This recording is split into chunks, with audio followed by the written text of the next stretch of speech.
Because it is going to be new cast, man. Yeah. Oh, yeah, it is. I saw the live. Who did the line? She said she'll be up here one day a week. Who did the line? You know, Shit, I don't know about that. who. You know who. She said it's official. She'll be up here one day a week. When are you a free agent? She won't say she signed some lifetime 360 contract. I'm a free agent, like within, like literally, like a couple months. Nah, She don't know her contract. Nah, really, a couple months. Did Joe Budden cancel his deal with Don't Call Me White Girl, a.k.a. Mona? I don't know, you guys, but a few weeks ago, Joe Budden said he was bringing up a female co-host. But was that female co-host Ashley Witherspoon? Who knows, but let's look at what's been going on. Melissa Ford has been absent for a few weeks. Now, I truly believe this is vacation. I don't think it was necessarily that she was suspended because you know me, I will make a video about it. But they were talking about someone was going to join the show and they had already made the deal and, you know, they was already going to go through with it.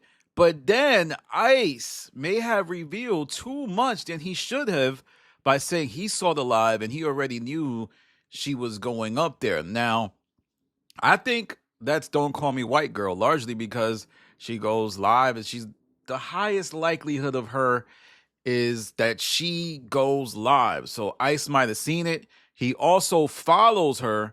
So I think it's her.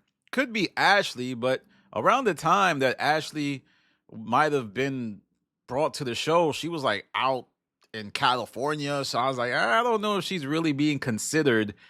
And for me, it's Don't Call Me White Girl because she has previous success on the show. There's literally people thinking that she will be a godsend for the show because of her previous 2 interview spots.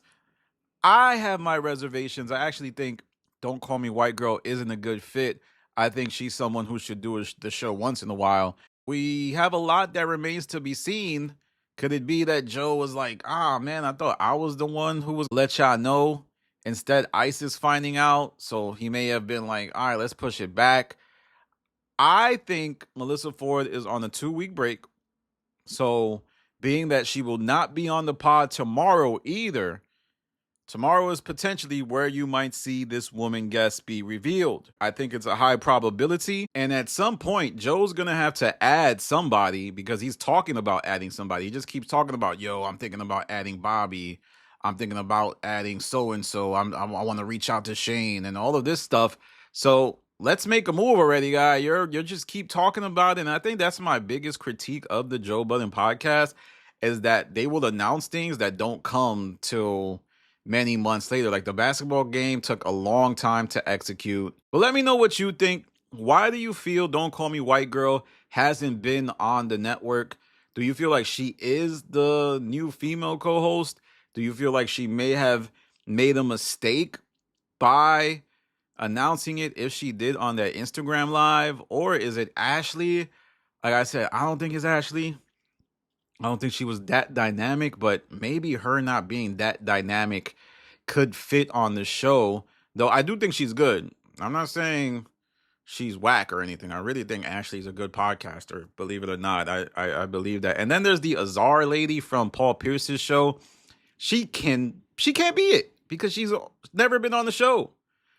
So there would have to be somebody who was actually there, who actually wanted to fit into the show. You can't just force Azar on the main pod. She would have to do a Patreon. She hasn't done a Patreon yet. And I've been listening to her on other podcasts. I'm not the biggest fan. So if I had to rank everybody, it would actually be Ashley number 1. Don't Call Me White Girl number 2. And Azar a distant 3rd. And like not even really considered. I'm a big fan of Ashley, y'all. I think she's solid. But I wanted to end my video by discussing something that was a little bit odd. On the New York Times article, when it officially premiered on the website, it was titled, New York Times, how does this podcast star make $20 million a year? Well, somebody in my comment section the other day alerted me that the title has since been changed, and now it's how much do podcasters really earn? One star pulls back the curtain. What happened?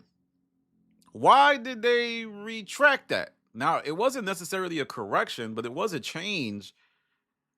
Was it like, oh, we don't know if he verified the 20 million? You know, our article kind of made it seem like it was something it wasn't. That is very odd to me. What was the genesis behind this move? I don't think the podcast did it. I think the New York Times, maybe the editor was like, let's just change the article a little bit. You know, let's make sure our ducks are covered because this seems like it's presenting as if he makes $20 million a year. You know, I do believe that the $20 million is net, but I'm not saying Joe doesn't make $20 million a year. I just wondered, how can an article that barely scratched the surface and didn't do too much of a deep dive into Joe Budden's operation make that claim? Like, it was basically like, to me, it seemed like Ian Schwartzman sent them emails, and a lot of the information came from the Joe Budden leak.